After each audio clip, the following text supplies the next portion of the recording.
Warahmatullahi wabarakatuh. Alhamdulillah, asyhadu an la ilaha illallah wa asyhadu anna Muhammadan abduhu wa rasuluh. Allahumma salli wa sallim ala habibika nabiyyina Muhammad wa ala alihi wa sahbihi ajmain, amma ba'du. Hadirin jamaah Masjid Darut Taqwa yang dimuliakan Allah. Bersyukur pada malam hari ini kita bisa memenuhi panggilan Allah untuk melaksanakan ibadah sholat tarawih, sholat isya, sholat witir dalam keadaan sehat walafiat. Bersyukur kita telah bisa melaksanakan puasa kita yang hari ini insya Allah yang sudah ke-21 kita lakukan dengan penuh kesabaran. Saudara sekalian, kenapa kita bisa atau mau melaksanakan perintah-perintah Allah ini? Karena dalam hati kita sudah tertancap sifat sabar yang telah ditempelkan oleh Allah Subhanahu wa ta'ala. Sekali lagi, mengapa kita kok mampu melaksanakan ibadah puasa, yang puasa itu sesungguhnya sangat berat, lapar, dahaga, capek, letih, tapi kita bisa melaksanakan itu. Kenapa? Karena Allah telah meletakkan rasa sabar, sifat sabar yang sudah terpatri dalam hati kita. Kata ulama, sabar itu fungsinya ada 3. Sabar ketika melaksanakan perintah-perintah Allah, walaupun itu berat. Sabar ketika melaksanakan perintah-perintah Allah. Sabar ketika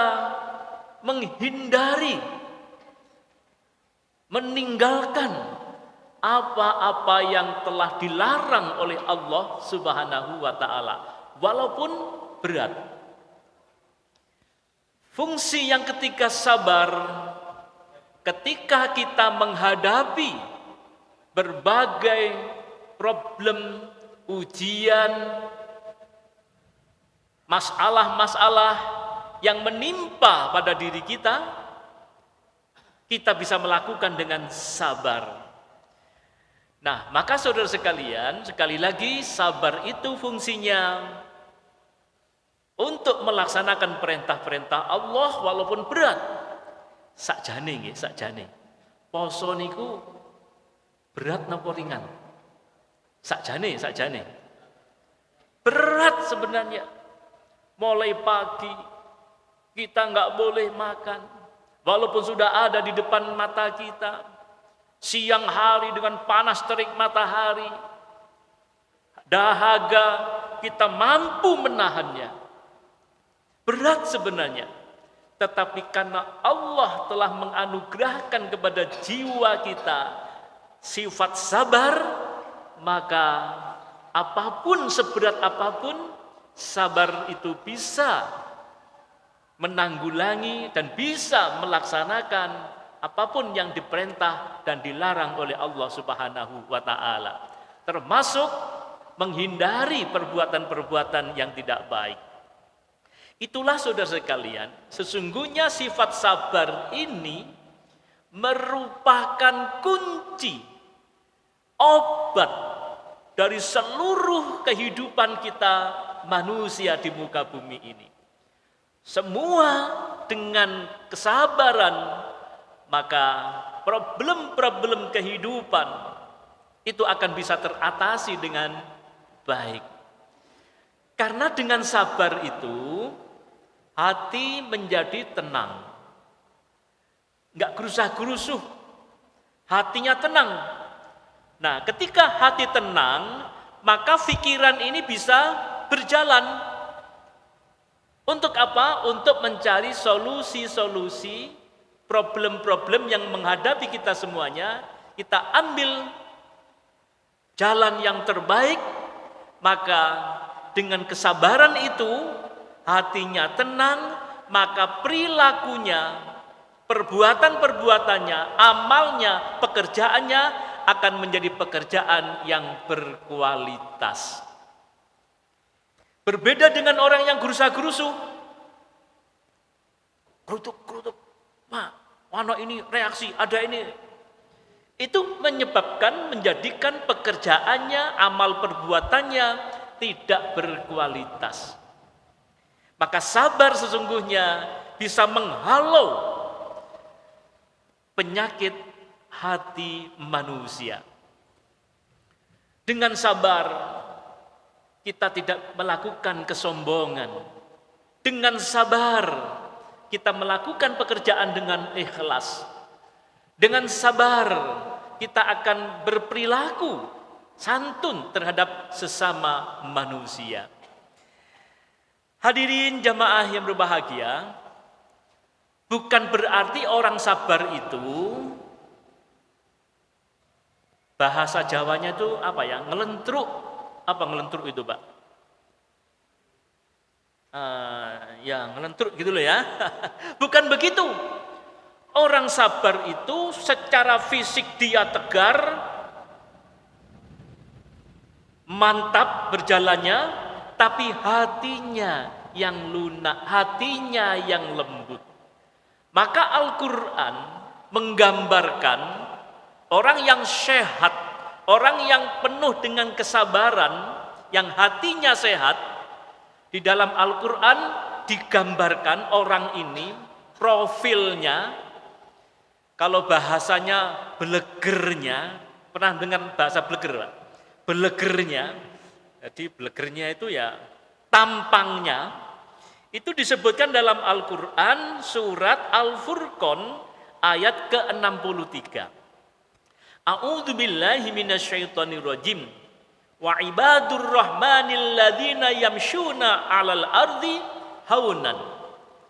Jadi digambarkan orang yang sabar, orang yang penuh kasih sayang itu oleh Allah disebut dengan ibadur rahman. Apa ibadur rahman itu? Adapun hamba-hamba Tuhan yang maha pengasih itu adalah orang yang berjalan di muka bumi dengan rendah hati.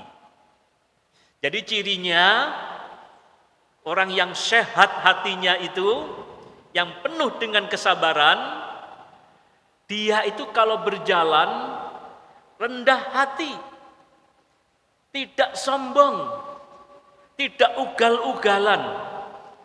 Di jalan raya ataupun jalan tol, cara berjalannya dengan hati-hati, tidak dengan sombong. Arek nom-noman saat ini gitu, Pak, lain Pak peda motor grong-grongan gitu, grueng-grueng, mengganggu orang lain. Ini bukan termasuk ibadur rahman. Begitu juga kalau kita berjalan mungkin di jalan raya ataupun di jalan tol, kok ugal-ugalan, ganggu orang lain, bukan termasuk ibadur rahman. Artinya bahwa ternyata yang seperti itu berarti hatinya masih belum sabar. Terburu-buru mengganggu orang lain. Itu ciri yang pertama. Apa tadi? Jalannya tidak sombong. Gak kemelinti. Bahasa kita tidak kemelinti. Nah, Ibnu Katsir mengatakan begini. Ibadur Rahman itu yaitu orang yang berjalan di muka bumi dengan rendah hati. Maksudnya dengan ketentraman dan kewibawaan. Mereka adalah orang-orang yang berjalan tanpa kesombongan. tanpa keangkuhan, tanpa kekerasan, dan tanpa kekejaman.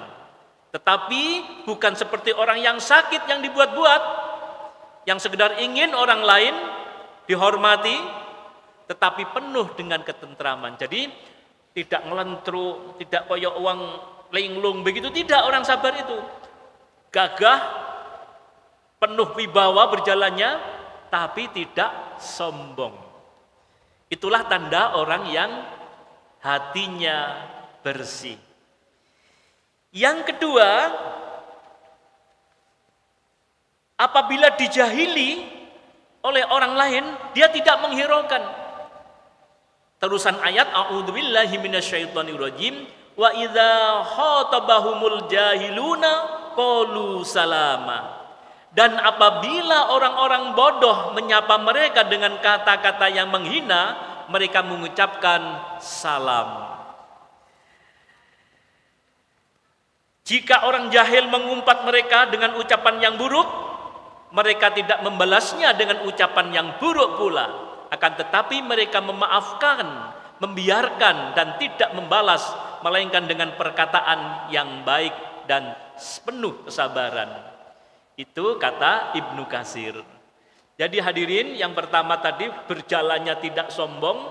Yang kedua, jika diganggu, dicemooh oleh orang lain, itu dia tidak membalas dengan cemoohan-cemoohan yang jelek itu, tapi justru dia mengembalikan dengan kalimat-kalimat yang baik.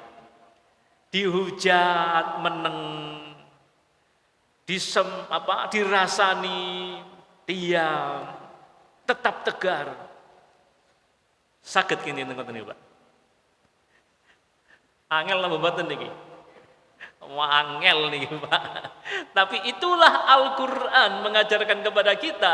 Ibadur Rahman itu yang kedua cirinya, jika orang lain mengganggu, ngerasani, ngumpat, dan seterusnya, dia tetap tegar, tidak membalas dengan balasan-balasan yang tidak baik. Tapi justru dengan membalas kata-kata yang salam, penuh keselamatan. Angel, wangel. Tapi itulah Al-Quran yang sangat indah itu, ciri orang yang sabar, yang ciri hati orang yang bersih, ciri hati yang sehat. Sabar itu profilnya, belegernya seperti yang tadi itu. Yang ketiga hadirin, ciri yang ketiga adalah orang yang sabar. Dalam Al-Quran disebutkan, a'udzubillahi minasyaitonirrajim, walladzina yabituna lirabbihim sujjadan wa qiyaman. Dan orang-orang yang menghabiskan waktu malam untuk beribadah kepada Tuhan mereka dengan bersujud dan berdiri. Jadi ciri yang ketiga, orang yang hatinya bersih, yang hatinya tenang, hatinya damai. Ketika siang dia bekerja semaksimal mungkin, tapi ketika malam dia sujud kepada Allah Subhanahu wa ta'ala. Itulah gambaran ibadur Rahman, orang-orang yang hatinya bersih, orang-orang yang hatinya penuh kesabaran, dan kesabaran itu kunci ketenangan hidup kita, dan ketenangan hidup kunci keberhasilan apapun yang kita lakukan. Psikolog dari Amerika namanya Daniel Goleman mengatakan, orang yang berhasil, orang yang sukses itu bukan semata-mata karena kepinterannya, bukan karena kecerdasannya. Kecerdasan itu menyumbang 20% orang-orang yang berhasil itu dari penelitian Daniel Goleman. Pengusaha-pengusaha yang berhasil itu, pemimpin-pemimpin yang berhasil, bukan karena kecerdasannya saja, tetapi kecerdasan hanya 20% dan yang 80% ditentukan oleh kecerdasan emosional dan spiritualnya. Emosionalnya berarti kesabarannya, kasih sayangnya, komunikasinya itu yang menentukan kesuksesan seseorang. Dan semua tadi itu diajarkan oleh Allah di bulan Ramadan ini. Dilatih kita kesabaran kita, dilatih kita keikhlasannya dan kesungguhannya, dan itu merupakan pelatihan yang sangat luar biasa untuk menjadikan hati kita hati yang tenang, hati yang damai, hati yang bersih, ibadur rahman. Mudah-mudahan kita bisa meniru apa yang disebutkan di dalam Al-Quran, surat Al-Furqan ayat ke-63. Terima kasih. Assalamualaikum warahmatullahi wabarakatuh.